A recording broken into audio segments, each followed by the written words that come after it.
Salut Amina. Du coup, j'attends Dana. Et après, je commence.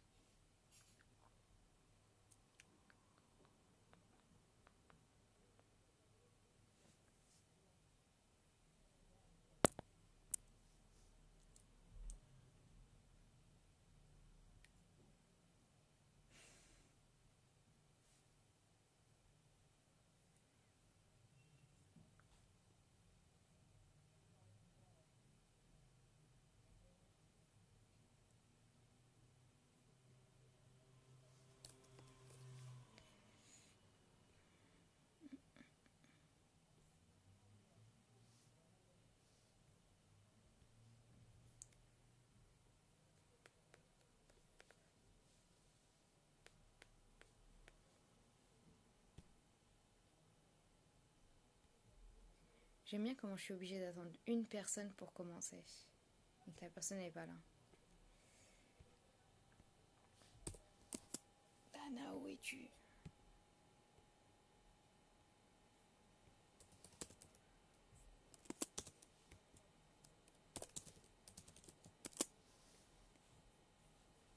Et aujourd'hui, c'est pas de la philo. Hein. Ça, c'était avant avec Marx et l'aliénation. Ça, c'est fini maintenant. C'est fini. C'est fini. Aujourd'hui, on va parler des psychoses. Et des maladies de ce de ça.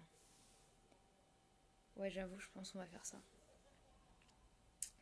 Donc, en gros. Bah, du coup, je vais commencer. Hein. En gros, le fait d'être psychotique, ça a différents sens. Et du coup, ici, on va développer le sens psychopathologique. Donc, l'idée de la pathologie. Donc, en fait, c'est quelqu'un qui n'est pas en lien avec la réalité. Et du coup, en général, on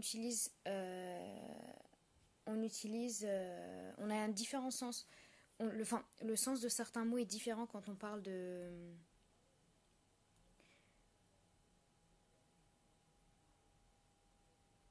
Ok, donc il y a aussi différents sens de, par exemple, des mots maniaques, par exemple. Et dans le langage courant, il y a en gros l'utilisation du terme folie, etc. En gros, être psychotique, euh, ouais, voilà. En gros, ce qu'on va voir dans les psychos, c'est qu'il y a un certain nombre de choses qui ne sont pas en lien avec la réalité. Et donc, en premier lieu, il y a l'idée du délire. Alors, le délire, en fait, c'est une perte de lien avec la réalité. Ce qu'on considère comme délirant, c'est un discours qui n'est plus en contact direct avec la réalité. Il est considéré, comme il ne se rattache pas à la réalité, comme c'est pas des... La réalité, en fait, c'est des éléments de perception que l'on partage avec l'autre. Et en fait, quand on perd ce lien, quand on perd ce lien de partage avec l'autre, ça veut dire qu'on n'appartient pas à la réalité. Et du coup, la perte de contact, elle est visible par l'écart de la réalité. Et donc en gros, on a deux types de délire, le délire généralisé et le délire en secteur. Le délire généralisé, c'est la totalité de ce qui est vécu. C'est la tendance à vouloir tout englober. Ça veut dire le mec qui se réveille le matin et je sais pas moi, il voit des licornes. Donc ça c'est un délire généralisé, c'est-à-dire partout où il va regarder, il va voir des licornes. Alors que le délire en secteur, il va être sur une seule partie de la vie psychique. Et ça veut dire qu'il peut passer inaperçu. Par exemple, tu peux penser que les lutins ça existe et qu'ils se cachent, mais en fait, tant que tu parles avec moi, bah, tout va bien. Mais quand on va parler du sujet des lutins, bah moi je vais te dire ouais ça existe et regarde en plus ils se cachent et en plus ci et en plus ça. Du coup en fait tant que je sors pas le sujet, bah au final tu peux pas savoir que je suis en train de délirer sur ça en fait. Et du coup ça s'appelle un délire en secteur. Et du coup il est moins visible. Et du coup on a plusieurs mécanismes qui vont entrer en jeu. Et du coup, on a le mécanisme que l'on appelle le mécanisme d'interprétation, le mécanisme imaginatif et le mécanisme hallucinatoire. Donc, le mécanisme d'interprétation, c'est ce qu'on appelle un mécanisme déductif. C'est-à-dire que la personne, elle raisonne. C'est-à-dire qu'elle part d'un élément de la réalité partagée, mais elle ne l'interprète pas de la même façon. Et du coup, c'est des délires dont on dit qu'il y a une distorsion du jugement. C'est-à-dire que par exemple, elle va voir, je sais pas moi, il y a quelqu'un qui tombe, ben, elle va dire ah c'est normal. S'il tombe, c'est parce que là, il y a quelqu'un qui lui a lancé un sort et qui a dit qu'il allait tomber. Et en fait, c'est-à-dire que il y a vraiment quelqu'un qui est tombé, mais la déduction qui va être faite, elle est, du coup, c'est ça qui va constituer le délire. Ensuite, on a le mécanisme imaginatif. Il est basé sur des constructions de son imagination. Cependant, lui va penser qu'ils sont réelles. Donc, ça s'appelle aussi les délires de fabulation. Donc, la personne, elle commence à inventer des choses qui n'existent pas. Et enfin, le mécanisme hallucinatoire. Donc, c'est les hallucinations qui sont des perceptions sans objet à percevoir. Bref, en gros, c'est des hallucinations, ça peut être visuel. Les hallucinations visuelles, c'est rare, en général c'est rare, ça peut être simple ou complexe, et en général on les observe dans certains états spécifiques, les hallucinations visuelles. Les hallucinations auditives par contre, en général c'est des voix qui parlent à la deuxième ou à la troisième personne. Voilà, des personnes on va entendre des voix qui se moquent de nous, qui vont donner des pensées, des ordres, etc. Et du coup, le sujet, il va essayer soit de s'en protéger, soit de les écouter. Et parfois, il leur répond, il leur obéit. Et du coup, on a plusieurs hallucinations, mais ça, c'est même dans la vie de tous les jours, pas forcément quand on est malade. Il y a les hallucinations olfactives et gustatives, donc quand on sent des odeurs. Il y a des hallucinations tactiles, quand on sent des piqûres ou des brûlures. Il y a des hallucinations qu'on appelle synesthésiques. Donc en général, c'est des impressions de transformation, des modifications de schéma, etc. Et il y a des hallucinations kinesthésiques, donc la sensation de mouvement ou d'apesanteur.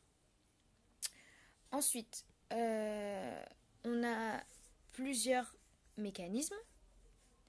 Le mécanisme donc d'intuition, donc la conviction absolue et évidente d'un fait. Par exemple, je dis, je sais pas moi, je dis Macron c'est un reptilien. Bah, du coup, j'en suis convaincue et du coup, ça, c'est un mécanisme d'intuition. Et en fait, quoi qu'il va se passer, bah, je vais dire, ah, c'est pour ça il a fait ci, parce que ça, etc., etc. En gros, tout ce que je vais voir, ça va, ça va, ça va renvoyer à ce sujet. Ensuite, on a le mécanisme d'automatisme mental. Et du coup, la personne, ce qu'elle pense dans sa tête, c'est pas ses pensées à elle. C'est-à-dire qu'elle a des voix intérieures. La personne, elle a, comment dire, en quelque sorte, c'est un peu comme des hallucinations, mais enfin à l'intérieur. C'est comme si la personne n'allait pas maître de sa pensée, maîtresse de sa pensée, et du coup, elle est obligée en gros, elle contrôle pas ce qu'elle pense. C'est-à-dire que c'est des voix qui sont à l'intérieur, et du coup, c'est pour ça que parfois, quand il y a des sujets qui sont liés à la violence, enfin, quand ils passent à l'acte, ils disent c'est pas moi qui le voulais, j'ai reçu un ordre. Ensuite, il y a ce que l'on appelle les thèmes. Les thèmes, c'est ce qu'on appelle le contenu de la pensée délirante. C'est-à-dire le délire, il peut comporter un seul thème ou des thèmes multiples. Et du coup, on a plusieurs thèmes. Le thème de la persécution, le thème de la grandeur, le thème mystique, métaphysique, passionnel, hypocondriaque, d'influence, de négation. Donc, le thème de persécution, c'est la conviction qu'a le patient à faire l'objet d'un préjudice moral. Donc en fait, il va se sentir persécuté. Donc soit sur le plan moral, social ou professionnel. Donc pour lui, en fait, il est surveillé, écouté, il y a un complot, une machination contre lui, un réseau d'espionnage complet qui est contre lui. Et du coup, ce sont des idées, en gros, c'est le but, enfin, indirectement, c'est être l'objet de l'attention ou des conversations d'autrui dans un but négatif. En gros, tous les gens, en gros, le thème de persécution, en gros, c'est l'idée que tous les gens sont contre moi ou contre mes biens. En gros, voilà. Mais ça, même, on n'est pas obligé d'être psychotique. Hein. On peut très bien. Des fois, il y a des gens qui vont se dire, waouh, regardez, il y a tout le monde contre moi. Oh, par exemple, on passe dans un magasin, on va dire, oh, regardez, les gens s'ils rigolent, c'est parce qu'ils rigolent à cause de moi. Voilà. Ensuite, on a le thème de grandeur. Donc, le thème de grandeur, c'est justement, c'est cette idée de puissance, de richesse, de supériorité, et ou de filiation, en gros, mégalomaniaque, en gros, on se considère supérieur, etc. Ensuite, on a le thème mystique, donc tout ce qui est en rapport avec les personnes qui entendent des esprits, qui vont aider à changer, bref. On a le thème, les thèmes métaphysiques, c'est en rapport avec la politique, la philosophie et les sciences. Bon bref, après ça, c'est ce que je vais développer juste après. Il y a aussi le thème hypocondriaque, c'est la conviction d'être atteint d'une maladie incurable ou que le corps est possédé. C'est-à-dire qu'il y a des hypocondries non délirantes qui se basent sur un mal réel, c'est-à-dire que des fois, on souffre vraiment de quelque chose, mais des fois c'est des hallucinations de souffrance. Donc c'est des souffrances qui ne sont pas réelles, mais on a l'impression qu'elles sont réelles. Enfin bref. Il y a aussi le thème d'influence, donc le sujet a l'impression d'être commandé de l'extérieur, d'agir ou de penser de façon extérieure à lui-même.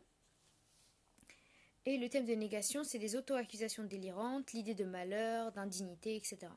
Le délire, il ne porte pas sur le contenu, mais sur la conviction du sujet. C'est-à-dire le sujet, il va se considérer comme nul, comme incapable, etc.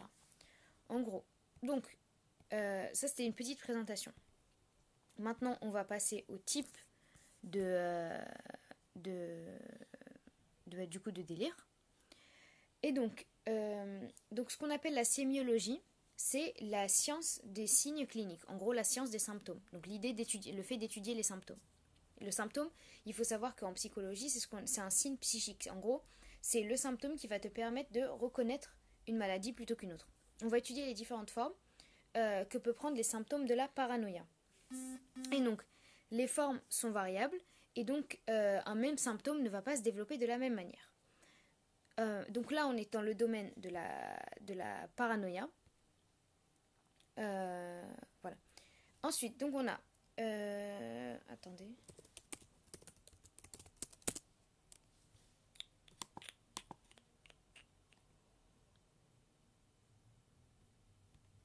Ok. Donc la paranoïa, on va la définir juste après. Enfin, quoique, non, peut-être pas juste après. Je vais juste rappeler ce que c'est que la paranoïa.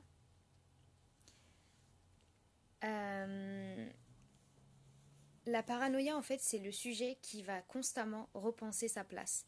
C'est-à-dire qu'il va être au centre de sa pensée. Et du coup, ça se caractérise justement par, par une méfiance. C'est-à-dire que ce sont des personnes qui vont aller consulter avant même le déclenchement de la maladie. En fait, c'est un peu comme on l'entend, paranoïa. Et littéralement, le mot paranoïa, ça veut dire penser à côté. C'est-à-dire on est à côté de l'aboutissement de la pensée. Ensuite, les personnes paranoïaques, elles sont caractérisées aussi par ce qu'on appelle la psychorigidité, c'est-à-dire que ce qui est pensé, c'est-à-dire que la personne, elle pense, là je suis en train de définir la paranoïa, c'est-à-dire que la personne, elle pense que ce qu'elle est en train de dire est vrai, et du coup, il n'y a aucune solution, et du coup, la personne, elle pense, enfin, pour elle, on ne peut pas penser différemment. C'est-à-dire, c'est soit vous pensez tous comme ça et que je suis persécutée, soit vous avez tort. Soit j'ai un réseau d'espionnage contre moi, soit vous êtes tous dans le déni, et voilà. Et du coup, c'est aussi caractérisé par ce que l'on appelle la fausseté du jugement. C'est-à-dire que l'élément central, c'est que la personne, elle va juger. C'est-à-dire que la personne... oui, j'ai pas encore fait la schizophrénie. Donc, dans la paranoïa, la personne, elle délire. La personne elle va juger qu'on la persécute constamment et même quand le persécuteur il disparaît, il va être remplacé par un autre. C'est-à-dire je vais dire mon patron à chaque fois il m'en veut à chaque fois, mais le jour où on va changer de patron, en fait on va trouver un autre bouc émissaire. Et du coup, et généralement les personnes paranoïaques, elles sont pas, il n'y a pas de remise en question. Voilà. Donc pour revenir aux différents types de délire.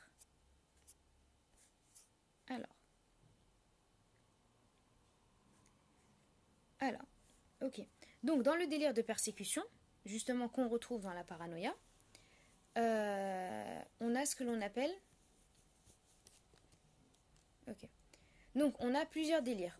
Donc comme on l'a défini tout à l'heure, le délire en secteur, le délire systématisé. Donc on avait dit tout à l'heure que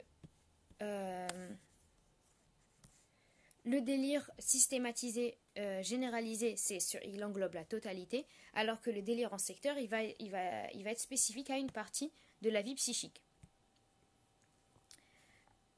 Ok. Ensuite, le délire systématique, il veut aussi dire que toute l'énergie de l'angoisse, elle va se retrouver prise dans le délire et elle devient importante par la suite. Ok. Donc, il faut savoir que, en gros, il faut savoir que le fonctionnement psychique, c'est un équilibre. Et il ne peut se déséquilibrer que par certains facteurs qui sont soit observables, soit, enfin, c'est un équilibre qui peut se déséquilibrer par certains facteurs observables ou qui ne sont pas perceptibles car ils sont internes. Et donc un travail de stabilisation doit être fait pour que le sujet ait une vie suffisante. Donc il faut savoir que dans les pays anglophones et en France on n'utilise pas le même terme. Donc en France, oui, je suis grave perturbée parce que je suis obligée de lire à chaque fois. Donc en France, on appelle ça un délire paranoïaque, c'est-à-dire que la personne elle se sent persécutée, le délire est construit et systématisé, alors que dans les pays anglophones, on appelle ça un délire paranoïde, c'est-à-dire que le délire il n'est pas construit, il est désorganisé, et du coup il faut le déconstruire, et du coup il n'y a pas l'idée d'un délire qui englobe tout. Donc, ouais voilà, en plus là je fais 8 vues, waouh c'est un truc de ouf. Hein. Voilà, merci. Alors, le délire, c'est le fait que la personne elle soit parfaitement convaincue de ce qu'elle dit. C'est-à-dire que si on sait, en fait, on peut pas dire oui, je sais que je suis en train de délirer. C'est-à-dire que si la personne elle délire, en fait, elle va jamais vous dire qu'elle délire. La croyance absolue et continue. Et donc, on a plusieurs formes cliniques et du coup, il y a 3 grandes organisations du délire. On a donc les 3 grandes formes. Alors, on a les 3 grandes formes. On a les délires passionnels. Donc en fait, ça, c'est les 3 catégories de délires. Les délires passionnels, les délires de relations des sensitifs, je ne sais pas ce que c'est, mais je vais le découvrir en même temps que vous en lisant le cours tout à l'heure, et les délires d'interprétation systématisée. Voilà. Donc, dans les délires, dans ce qu'on appelle le délire passionnel, en fait, on a là, même à l'intérieur, en fait, ça, c'est un cours. On a des délires qui ont des caractéristiques, après on rentre, on a d'autres caractéristiques, on rentre, on a encore d'autres caractéristiques. Voilà.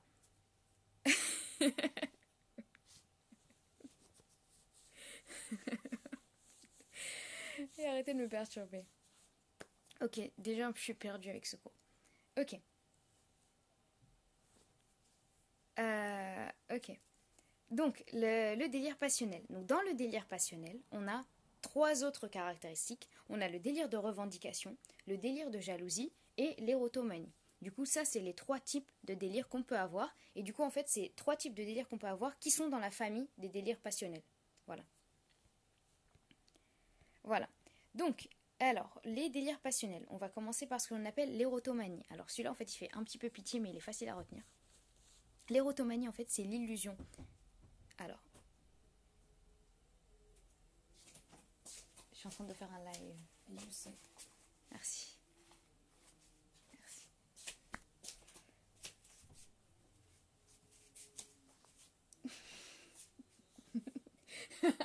Ouais, je sais. C'est marrant, la maman.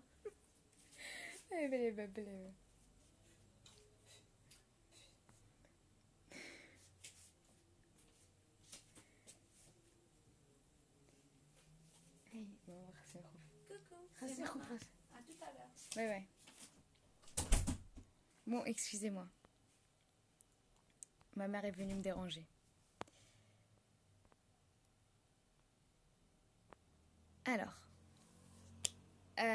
Ok. Donc, les délires passionnels. Donc, l'érotomanie, c'est le premier. Ensuite, donc, on a dit le délire d'érotomanie, le délire de jalousie et le délire de revendication. Alors, le délire d'érotomanie, il faut bien écouter parce qu'il est hyper facile à retenir, c'est l'illusion délirante d'être aimé. Ok. Donc, là, c'est-à-dire qu'on projette le sentiment d'amour sur un objet. Mais c'est pas l'objet, c'est pas le sujet qui est amoureux de moi, mais c'est pas moi qui suis amoureuse du sujet, mais le sujet qui est amoureux de moi. Ok. Euh, et du coup, en gros, c'est je rencontre quelqu'un ou par exemple on est dans le milieu du travail. Je rencontre quelqu'un et je dis ah cette personne c'est sûr elle-même, genre c'est sûr à 1 milliard de %. Et je commence à dire ouais c'est parce qu'il m'a regardé de telle façon, donc je sais que c'est parce que c'est si, c'est parce qu'il m'a dit bonjour de telle façon, c'est parce que machin. Et en fait en gros je suis en train de délirer en fait là. Parce que c'est faux, enfin la personne elle m'a juste dit bonjour et je suis en train de dire ah c'est parce qu'elle m'a dit bonjour de telle façon et en plus elle l'a dit de telle manière, etc., etc. Ouais, bref. Ok. Et du coup, en fait, ça se passe en plusieurs phases. Et en fait, ce délire, il est assez spécifique. Enfin, il est assez spécifique parce qu'il faut faire attention. Parfois, les personnes qui souffrent justement d'érotomanie, elles peuvent être justement dans le même environnement que la personne. Dont elle parle. Ok. Et du coup, ce délire, en fait, il se caractérise en 3 phases.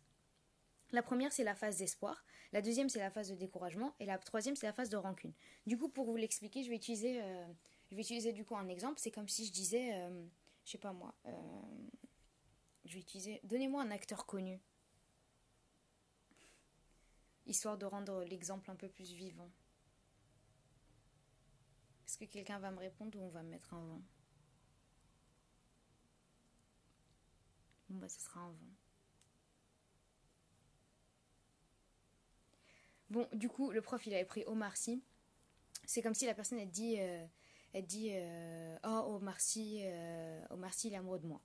Donc, on a une phase d'espoir et d'attente. C'est ce qu'on appelle aussi la phase de lune de miel. Elle peut prendre des années ou elle peut se stabiliser. Et du coup, c'est voir des évidences voir des évidences dans toutes les actions du sujet. Par exemple, je vais dire, ah, si Omar Sy, il a dit ça dans une interview, en fait, ça m'est destiné. S'il a parlé comme ça, c'est parce que ça m'est destiné. S'il est parti... Jason Statham, Ryan Gosling. Ah, ok. Bon, bah, on va prendre Ryan Gosling vu que tout le monde connaît. En gros, c'est comme si je disais Ryan Gosling est amoureux de moi quand il parle et qu'il dit un truc à la caméra, ça m'est destiné, alors que je l'ai jamais rencontré. Et voilà. Voilà. Et du coup, il y a c'est la phase d'espoir. Donc par exemple, même s'il va partir à Los Angeles, je vais dire mais non, mais il est parti, mais en fait il va revenir, etc., etc. Ça, c'est la phase d'espoir. Et elle peut durer un long moment, elle peut prendre des années même, pour les personnes qui délirent.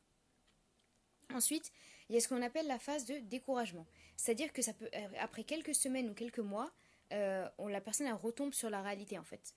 Et du coup, la personne qui délire, elle constate qu'il y a un certain nombre de choses qui ne sont pas claires. Et du coup, il y a une remise en question sur le lien d'amour qui est projeté. Et du coup, le délire va se modifier. C'est-à-dire que je dis que Ryan Gosling, il est amoureux de moi, mais je constate que en fait, il n'y a pas assez... Enfin, par exemple, je sais pas moi. Ah tiens, il s'est marié, mais pourtant, du coup, ce que je suis en train de raconter, au final, ça colle pas en fait. Et du coup, ça c'est la phase de découragement. C'est comme si en fait c'était un retour à la réalité. Et du coup, juste après cette phase-là, on a ce qu'on appelle la phase de rancune. Et du coup, l'amour se transforme en haine.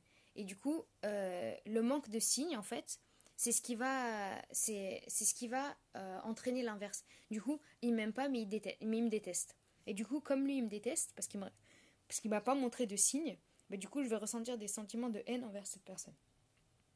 Et du coup, dans certains cas, le délire, il peut ramener à la violence. Voilà.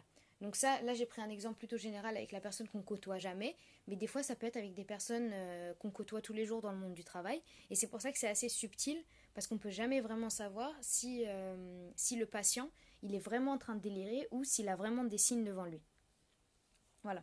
Donc ça, c'était pour l'érotomanie, donc l'illusion délirante d'être aimé. Voilà. Ensuite, on a ce qu'on appelle le délire de jalousie. Le délire de jalousie, là par contre, il y en a plein. C'est-à-dire qu'on n'est pas obligé d'être psychotique pour se sentir visé. Donc, le délire de jalousie, ça peut être justement, par exemple, suspecter l'infidélité de son conjoint à partir d'un geste, d'un regard ou d'une poignée de main. C'est un peu une forme de persécution et du coup, au lieu de s'attacher au sujet, il se détache. Et du coup, la stabilité, voilà. Et du coup, le sujet va tenter de vérifier l'infidélité, le fait que l'objet est infidèle. Et du coup, il va y avoir un déchargement de l'angoisse sur l'objet. Donc en fait, c'est chercher, en gros, c'est dire, par exemple, dire ma femme, enfin, je suis sûre qu'elle a une relation avec un autre et tout. Alors que. Et du coup, je vais développer un délire sur ça. Et du coup, je vais dire, ah, si là, quand elle est rentrée, elle m'a pas souri, donc ça veut dire qu'elle voit quelqu'un d'autre. Ou, machin. Ou, oh non, il m'a pas envoyé de message. Oh non, il m'a pas répondu. Donc forcément, il voit quelqu'un d'autre, forcément. Et du coup, en fait, c'est ça le délire de jalousie. En fait, on le voit dans la vie tous les jours, mais ça s'appelle un délire de jalousie. Et la personne, quand tu vas lui dire, mais non, t'es juste en train de délirer, il se passe rien, bah, va dire mais non, n'importe quoi, c'est parce que j'ai vu des preuves, j'ai vu ci, j'ai vu ça. Et même là encore, dans le délire de jalousie, faut faire attention parce que même là, on peut se retrouver dans des cas où la personne, elle est vraiment la personne, elle est vraiment... ou quand elle suspecte l'infidélité de son conjoint, bah, elle est elle est en train de dire la vérité. C'est-à-dire c'est des vrais signes, c'est pas qu'elle est en train de délirer. Des fois, ça peut être un mélange des deux. Ok, il y a ça. Voilà. Et après, il y a ce qu'on appelle le délire de revendication. Et donc, le délire de revendication, c'est des délires fréquents qui sont basés sur des interprétations et qui reposent sur la conviction d'un préjudice subi. C'est-à-dire, on a pris quelque chose qui nous appartient et on ne nous a pas donné ce qu'on aurait dû avoir. Par exemple, on va dire, cette invention, par exemple, l'iPhone, c'était mon idée. Et du coup, je vais revendiquer l'idée de l'iPhone en disant ouais, c'est mon idée et j'ai pas eu les dommages et les réparations, enfin j'ai pas eu l'argent du succès qu'a eu l'iPhone par exemple. Du coup, ça c'est une forme de délire de revendication. Mais du coup, il y a l'idée de revendiquer voilà. Donc ça alors ça c'était pour les trois grandes formes. Ça c'était pour les délires passionnels, pardon. Donc la revendication, la jalousie et l'érotomanie. Donc c'est les délires passionnels. Et dans passionnel, il y a l'idée de la passion. Voilà. Du coup, ça peut être un bon moyen mémotechnique. Ensuite, il y a ce que l'on appelle... Donc, là, on a parlé des délires de revendication. Donc, on a dit le fait que la personne, elle a la conviction qu'elle a subi un préjudice. Et en fait, même dans les délires de revendication, on a à l'intérieur, parce que je vous rappelle que c'est un cours où il y a quelque chose dans quelque chose dans quelque chose. Et du coup, même dans les délires de revendication, on a encore 5 choses qui sont à l'intérieur. Donc, on a ce que l'on appelle les quérulents possessifs. Donc, quérulents possessifs, je ne sais pas ce que ça veut dire, mais on va le savoir. Donc, c'est le fait de devenir... c'est-à-dire, c'est le fait de...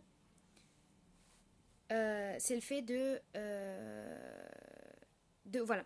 C'est-à-dire que la personne, elle a été harcelée. Et du coup, en fait, elle va se donner le droit d'harceler les autres, de les embêter. Et du coup, elle va affirmer qu'elle a un droit. Et du coup, de le rectifier, en fait. Et du coup, la personne, en fait, comme elle a été harcelée, elle va se dire, bah moi, j'ai tous les droits d'harceler les autres parce que comme j'ai été harcelée, je peux harceler les autres. C'est ce qu'on appelle les quérulents possessifs. Et du coup, ça rentre dans le délire de revendication, parce que du coup, elle est en train de revendiquer quelque chose quelque chose qui lui revient en fait. C'est-à-dire comme elle a souffert, donc elle a le droit de faire souffrir les autres, comme on l'a fait souffrir. Donc, ensuite, on a les idéalistes passionnés. C'est-à-dire c'est des personnes qui sont centrées sur une idéologie spécifique, non discutable et non remise en question. Ça peut être une idéologie mystique, sociale, politique. Je sais pas, moi je dis ouais, Rihanna c'est un reptilien, bah, et je veux aucune remise en question, bah voilà. Du coup, je suis dans ce qu'on appelle un délire passionné, parce que j'y crois à fond, et c'est indiscutable. Ensuite, on a ce qu'on appelle les inventeurs méconnus. Voilà, ça c'est ce que je vous avais dit pour l'iPhone. Donc c'est des personnes qui vont nous expliquer que leurs inventions, elles ont été volées, ou qu'ils les ont créées avant. Et du coup, elle n'a pas été reconnue par la société, et du coup, qu'elle a une raison d'une palette, et du coup, ils vont se persuader de la valeur de leurs inventions. Donc moi je suis un créateur et je vais dire ouais de toute façon l'iPhone c'était mon idée, je l'avais eu avant, mais comme ils l'ont faite, du coup j'ai pas pu la développer et tout. C'est ce qu'on appelle les inventeurs méconnus. Après parfois, même là encore, ça peut être un vrai souci parce que ça peut vraiment être des personnes qui ont créé quelque chose et qui ont vu leur idée reprise par des personnes, par des professionnels en gros. Voilà, du coup il faut savoir que tout est dans la nuance en psycho. Ensuite, on a le délire de filiation.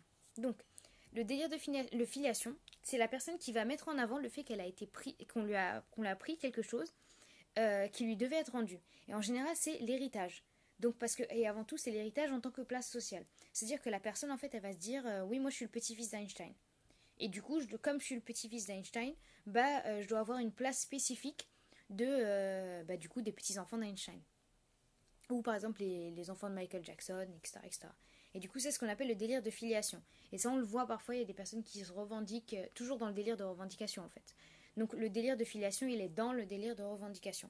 Et du coup, c'est l'idée de dire, voilà, moi je suis le fils de Michael Jackson, donc je veux, je sais pas moi, une part d'héritage et tout. Et des fois, on l'en voit qui déclare, oui, moi je suis le fils de machin, je suis le fils de machin, etc. Voilà. Donc ça, c'est le délire de filiation. En plus, dans filiation, il y a l'idée de la famille. Voilà. Ensuite, on a le délire de revendication hypocondriaque. Donc, c'est-à-dire ici, dans le cadre de la psychose, c'est des personnes, en fait, la revendication hypocondriaque, c'est des personnes qui pensent qu'elles ont un problème somatique. Somatique, ça veut dire que c'est dans le corps. Et du coup, c'est des personnes qui vont penser qu'elles ont un problème au niveau de leur corps, mais en fait, c'est pas la réalité. Donc, elles vont dire qu'elles ne reçoivent pas les soins médicaux adaptés. Du coup, il va y avoir une... en gros, elle va dire, ah, moi, j'ai un problème, j'ai mal au ventre, enfin, je sais pas, j'ai mal au ventre ou j'ai un problème à l'estomac et tout.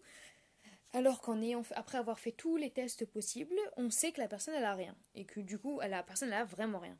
Et ça s'appelle un délire de revendication hypocondriaque. Et du coup, en fait, cette personne, elle va développer une sorte de haine contre les médecins, contre le personnel, etc. Et du coup, elle va sans cesse dire qu'on la traite pas comme il faut. Et du coup, il y a l'idée du lien entre l'équipe médicale et la personne qui va commencer à être détruit en quelque sorte. Mais en tout cas, c'est quand on n'a pas de signe avec la réalité. Donc le délire de revendication hypocondriaque. Enfin, on a ce que l'on appelle la sinistrose délirante. Donc ici, on a une réalité, c'est-à-dire qu'il y a une réelle maladie, un réel accident du travail, et à la suite de ça, la personne elle va s'en remettre, mais le délire, en fait, il va revenir sur les conséquences de cet accident. C'est-à-dire qu'elle va estimer qu'on ne lui a pas donné tous les droits de la maladie qu'elle a eue. Par exemple, il y a une femme qui s'est cassé le poignet, elle demande un mois d'arrêt. Donc, au final, elle s'est vraiment cassé le poignet, elle demande un mois d'arrêt. Au final, elle se rétablit. Mais elle veut quand même un autre mois, c'est-à-dire elle veut plus de choses parce qu'elle est convaincue que ce qui lui arrive, au final, elle n'a pas... C'est-à-dire que ce qui lui arrive, en fait, le travail, en fait, il est encore responsable de ce qui lui arrive. Et du coup, elle va obtenir des dommages et des réparations. Et du coup, c'est parfois des gens qui vont avoir des demandes disproportionnées par rapport à la prise de conséquences. Et ça, en fait, ça me rappelle un film qui est sorti il y a 2-3 mois, qui s'appelle L'Insulte. Je crois que c'était un film libanais, il me semble, sur un homme qui avait eu un accident. Et du coup, l'accident l'a emmené à l'hôpital, etc. Et après, il est revenu chez lui. Et il a quand même décidé d'aller travailler, alors que normalement, il ne devait pas aller travailler. Et à cause de ça, il s'est évanoui. Et du coup, il y a sa femme enceinte qui est venue le sauver. Et du coup, elle a eu un problème avec son bébé. Et du coup, ils ont attaqué en justice la personne qui lui avait infligé le coup, en lui disant, si ma femme a eu un problème, c'est à cause de toi. Donc, je sais pas si c'est compréhensible ce que je dis. Mais en gros, c'est le fait de dire que c'est le fait de tout amener à l'accident. La personne, elle s'est juste cassé le bras et au final, elle est guérie, mais elle va dire que si elle va pas bien ou si son ongle il s'est cassé un mois plus tard, c'est parce que justement son poignet s'était cassé avant. Voilà. Du coup, ça, c'est ce qu'on appelle la sinistrose délirante. Donc, juste pour faire un petit rappel, parmi les formes cliniques que l'on retrouve, on a donc les délires passionnels avec l'érotomanie, les délires de jalousie et les délires de revendication. L'érotomanie, c'est l'illusion délirante d'être aimé. Les délires de jalousie, c'est du coup, comme son nom l'indique, tout ce qui est la suspicion d'infidélité, etc. Et les délires de revendication, c'est estimer qu'on n'a pas eu une récompense suffisante. Donc dans les délires de revendication, on a les quérulents possessifs, donc c'est les personnes qui, comme on leur a fait du mal, elles estiment qu'elles ont le droit de faire du mal à quelqu'un d'autre. Les idéalistes passionnés, c'est les personnes qui vont être centrées sur une idéologie spécifique et qui vont pas la réfuter. Les inventeurs méconnus, c'est ceux qui vont dire pour eux, ils ont créé quelque chose et ils n'ont pas eu la reconnaissance par rapport à leur création. Le délire de filiation, c'est dire qu'on est affilié à telle ou telle personne reconnue, célèbre, etc. Le délire de revendication hypocondriaque, c'est dire qu'on a une maladie alors qu'en fait on n'a rien du tout. Et la sinistrose délirante, c'est dire que les conséquences d'un accident, en fait, on les fait prolonger jusqu'à des demandes vraiment disproportionnées. Ok. Ensuite, donc ça c'était pour les délires passionnels. Ensuite, on a ce que l'on appelle les délires de relations sensitives qui ont été développés par le chercheur Kretschmer. Ok. Alors, parmi ceux-là, donc les délires de relations sensitives, c'est du coup, les personnes elles sont capables d'avoir une certaine forme de dépression avec une remise en question possible. Et du coup, il y a des traits dépressifs qui peuvent remplacer justement les dimensions agressives, rigides et mégalomaniaques. Et du coup, c'est des personnes, en fait, les personnes qui souffrent d'un délire de relations sensitif, c'est des personnes qui ont une image d'eux-mêmes qui est plutôt mauvaise. C'est des sujets qui sont timides, vulnérables et du coup qui ont tendance à intérioriser et à s'analyser. Et du coup, ils ont une capacité de pouvoir réfléchir sur eux-mêmes et ils sont hyper susceptibles et ils ont une sensibilité exagérée dans leurs relations. Et du coup, c'est une forme assez particulière et ils sont moins dans le côté évident qui reproche, qu'on peut voir. C'est-à-dire qu'on ne peut pas forcément savoir qu'une personne souffre d'un délire de relations sensitif. Elles peuvent aussi avoir une certaine forme, voilà. Donc en fait, c'est des personnes qui ont une sorte de dépression où elles vont se sentir vulnérables. Et en fait, ça se voit pas forcément. Ils vont se sentir tout petits avec beaucoup de retenue et ils vont être hyper susceptibles et avec une sensibilité exagérée. Donc c'est tout pour les délires de relations sensitifs. Ensuite, on a les délires d'interprétation systématisée, ce que l'on appelle la paranoïa de Kraepelin. Et du coup, c'est un changement la plupart du temps. Alors, changement la plupart du temps des délires. Les délires sont en secteur, c'est-à-dire qu'ils concernent un seul domaine. C'est-à-dire que les délires d'interprétation systématisée, ça concerne un seul domaine, mais en général, ça se généralise sur l'ensemble de la vie psychique. Et du coup, en le rendant général, en fait, le délire, il va continuer à engendrer des éléments et il va devenir massif. C'est-à-dire qu'il va y avoir une construction sans cesse du délire. On va partir d'un truc, par exemple, on va dire aujourd'hui, je sais pas moi, aujourd'hui, je sais pas, j'ai de la malchance. J'ai de la malchance, par exemple. Et du coup, en fait, quoi qu'on va voir, donc si par exemple il y a quelqu'un qui va traverser, je vais dire, ah, c'est normal, s'il a traversé, c'est parce que c'est parce que ça. Voilà. Et du coup, la construction du délire, en fait, elle va se faire sans cesse. Et du coup, la personne, elle va penser en permanence aux éléments nouveaux. Et il va tout le temps inclure des éléments qui font que le délire va rester. Et du coup, il va arriver à rester organisé. Et il va rester...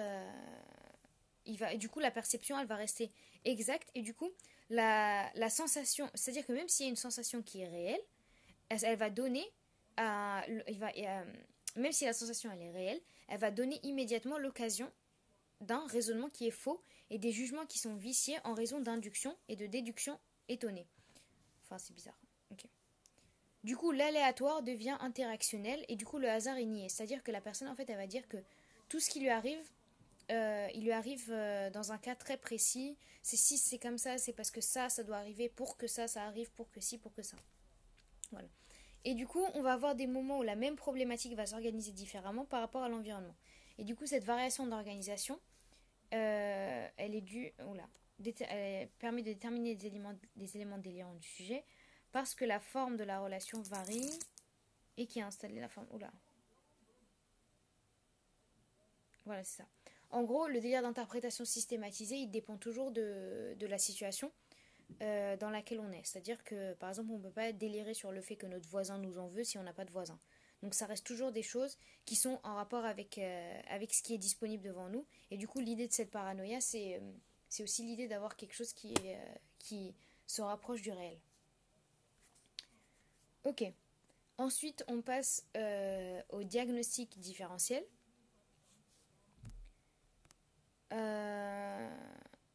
Donc, quand on fait un diagnostic,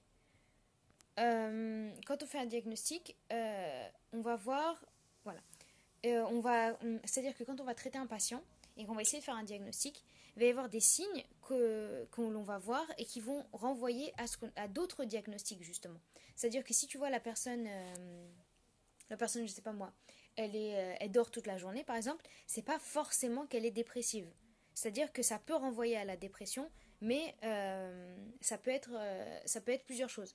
C'est des maladies qui peuvent renvoyer. C'est comme quand on a un rhume, c'est comme quand on a le nez qui coule. Ça peut être un rhume, mais ça peut être aussi plein d'autres choses.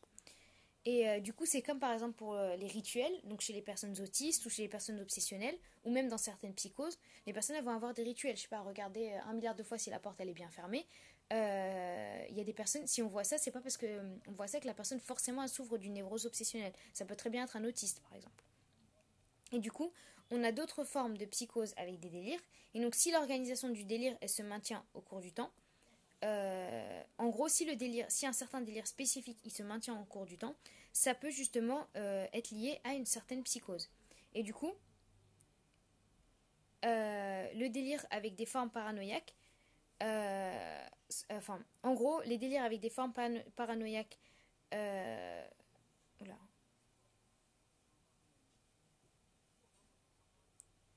Ok. En gros, le délire sur des formes paranoïaques, il peut soit se maintenir à ce moment-là, on sait que c'est, enfin, sur quel aspect il est, soit, enfin voilà, normalement il est censé être stable. Et donc, il y a parfois certaines maladies cérébrales qui peuvent entraîner des manifestations paranoïaques. Ça, on l'a vu tout à l'heure, justement. Et du coup, par exemple, il y a certaines maladies somatiques cérébrales qui entraînent la paranoïa. Et du coup, le cancer, il peut manifester au niveau cérébral la paranoïa. Et donc, il se peut que des éléments somatiques engendrent des manifestations paranoïaques. Voilà. Donc là, j'ai fini pour les diagnostics différentiels. Je vais juste revoir un dernier truc.